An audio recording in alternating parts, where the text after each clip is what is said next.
Hello, and welcome to another episode of Burger Town Garage.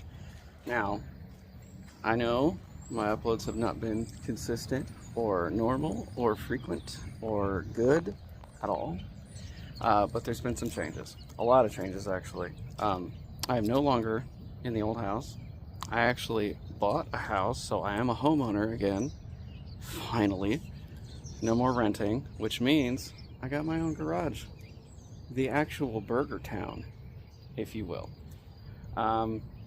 First, I'll do a quick little update on the fleet, I guess.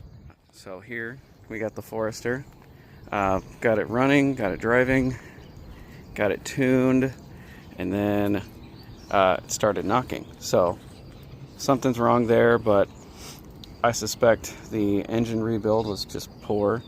So it, shelled a bearing or two, and so I'm gonna get new bearings. I got new pistons and rods already, maybe a new crank if I need one, but hopefully not. And then we've got this, which is the new car. This is a 2007 WRX. Pretty nifty little car. I got this from Carlos. It's EJ20X swapped. It's got a rebuilt STI turbo with a billet wheel. It's got aftermarket FMIC, STI injectors, and I think that's it, but we'll find out more later. And then of course we've got the S10. See, S10. It's just been solid and reliable, and this is my dad's truck. I really like these little Ford Mavericks, but anyways, let's get to the meat and potatoes of today's video, and that is this 1998 Subaru Forester S. So when this came in, they said the engine did not run and it had a timing issue. I tend to agree, because the timing belt had completely shredded, and one of the little gear pulleys had bent down, like it bent the bolt down and it pulled the threads out. So I had to retap and thread this pulley right here, and I got a new one from Rock Auto. But as you can see, I've already got the new timing belt on. When I say new, I mean it was one that I had laying around. So it has one new pulley, a used belt, and I have turned it over by hand a couple of times to make sure it works, but I figured I'd have you guys here for the first start and see if it blows up or not. Because I don't know, I mean, it seems like it had compression all the way around, but obviously I don't know if one of those valves was just a slightly bent or not. I actually have no idea. Getting into this car is going to be interesting because of how far we had to shove it back. I might actually push it forward a little bit just to get the door accessible, because I don't think I'm going to crawl in through here. I mean, I probably could, but I don't want to. So so let me push this forward real quick. Okay, here we are in the car. This is from when we moved the car. I just never took it out for some reason. Here's the key. And we've got, on this, we've got 218,028 miles. So, that's pretty nifty.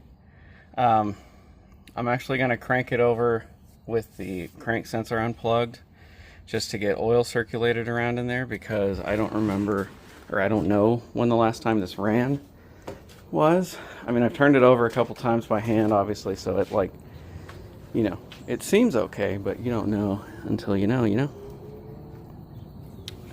I need my other hand for this.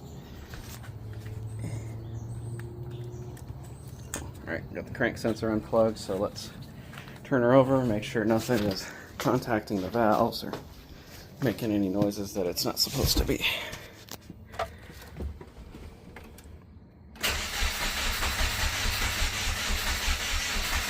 I mean, it sounds okay.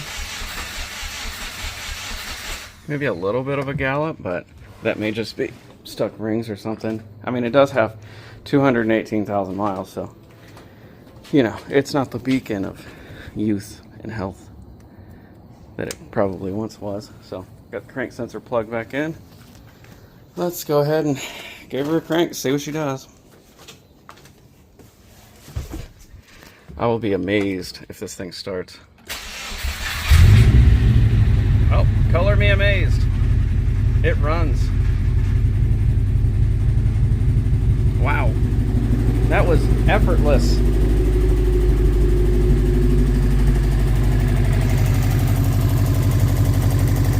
Timing is spinning. Nothing's making any horrible knocking noises. It did have oil in it, I did check. This thing's got a little bit of an exhaust to it. Or maybe it just has a hole in the exhaust. It smells like a engine running on bad gas. How about that? First startup in probably years. Obviously we have no compressor, no power steering, but I mean, I don't think it's even misfiring. Which, okay, so a little bit of context, or not context, but whenever you lose a timing belt on an engine, 9 times out of 10 what happens is, you know, the engine's running usually, and the timing belt falls off, and then one of your valves gets smacked by a piston or something, like an intake or an exhaust valve. I mean, we may have one of the valves may be bent, but man, I can't tell if it is. It sounds okay, honestly. It sounds healthy. Nothing's leaking.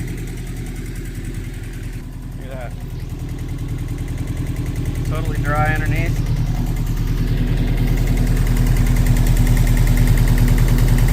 Just burn away. Color me surprised. Wholeheartedly surprised. Let me give it a little bit of a rev.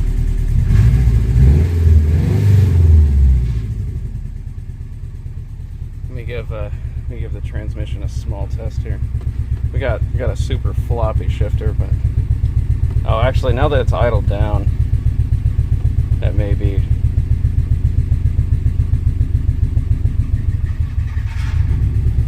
Oh, that didn't sound okay.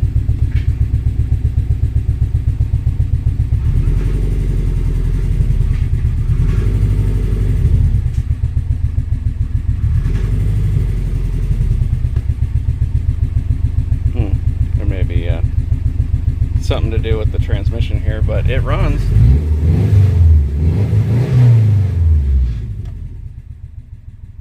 Cool. Well, hey, guess what? It runs. So that's like half the battle right there. The rest of the stuff, you know, now I know that maybe it's worth fixing. You know what I mean? Because if it didn't run, then I just had a bad EJ20 over here, then, you know, there wouldn't really be any point of trying to fix it or anything. It would just be, you know, basically a parts car at that point. But yeah, we've got a good running car here. Got a little bit of smoke coming up. I bet there's a exhaust leak right up here. Probably leaking out of the manifolds because it smells like bad gas, honestly. But hey, that's not bad. And there's my daddy. He's out here running, and I'm out here working on cars.